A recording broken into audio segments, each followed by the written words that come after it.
Start. Mr. Chairman, we note that the Territorial Army was inaugurated in our country by the Act of 1920. For a period of something like 28 years, it did not have a much important role to play inside our country, though during this period the country has witnessed the Second World War, and as far as our country was concerned, enemies also entered from the east, the Japanese forces.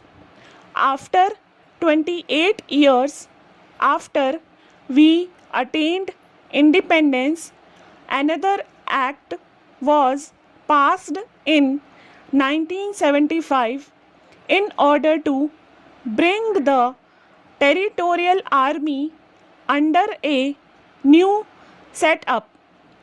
The present bill was introduced in May 2004 in the Lok Sabha, and it is after 2 years that it has reached the final stage.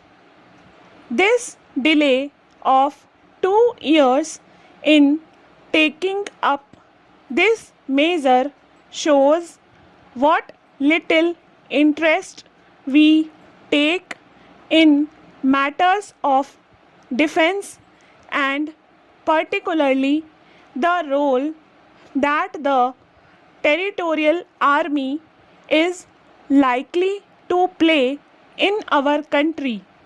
Those of us who come from the former Indian states do feel that for some reason or other, for the last 7 or 8 years, we are not paying much attention to army matters.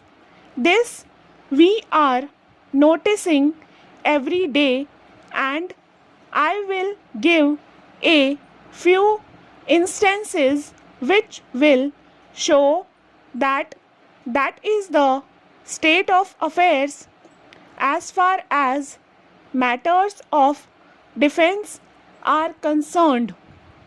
We treat this matter with complacency, but some day may come when probably we may have to regret the little interest we are taking in this all important matter. 4 or 5 months ago, we passed the Lok Sahayak Sena bill, and on that occasion also I spoke and gave a little warning to the Honorable Minister for Defense, who himself was piloting that bill, that these matters were not taken seriously, and he assured me that that was not the case. Sir, I would submit that soon after that bill was passed, one camp was allotted to Bikaner division, or the former Bikaner state from where I come. The camp was opened in the first week of October, when I also happened to be in that area for some private work. Sir, the collector received an intimation from the Defense Ministry that from a particular date the camp would be started with 500 trainees. The collector arranged with the Chief Minister of Rajasthan to inaugurate the camp. Sir, during that period, I happened to be there and I know what a fiasco it was.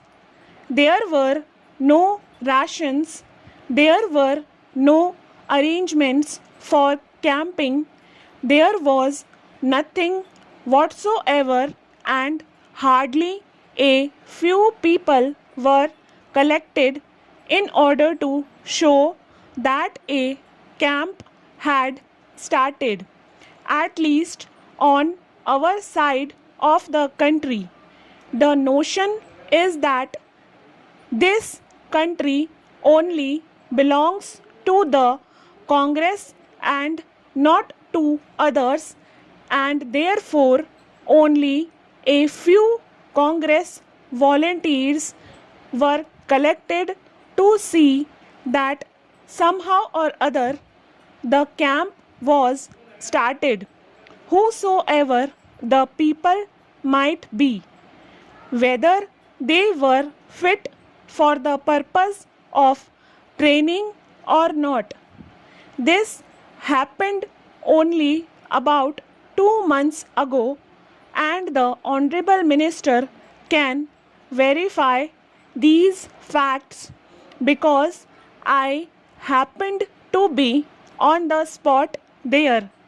If this is how we take army and military matters, I only feel very sorry.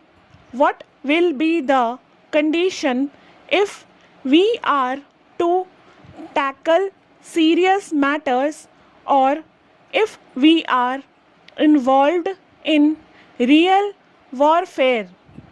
Sir, I note that with a little concern whenever replies are given in the House in regard to defense matters. I particularly refer in this connection to our army operations against the Nagas.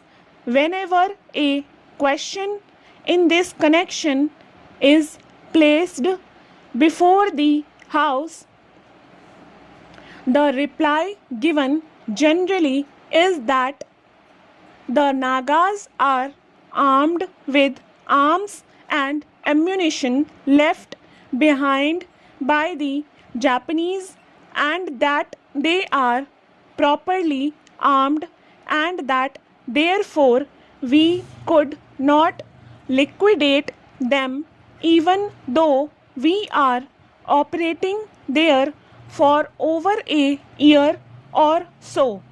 It may satisfy the Honorable Defense Minister and the Defense Ministry, but not people like us who claim to know something of it, though we are now supposed to be out of date and not of much use. I would ask, can the ammunition left behind by the Japanese something like 10 years ago be of any use now in the year 1956? I am myself fond of shikar and shooting, and I know that after 2 years the ammunition which we keep with us becomes absolutely useless and we cannot do anything with it. And to say that the arms and ammunition left by the Japanese some 10 years ago are still being used by the Nagas could not be believed. Sir, the obvious thing is that they are being supplied fresh arms and ammunition by some other countries or some other agencies, but the world has gone far ahead since 1944 or 1945 when the Japanese advanced into that area, and we are supposed to equip ourselves with the most modern weapons. Stop.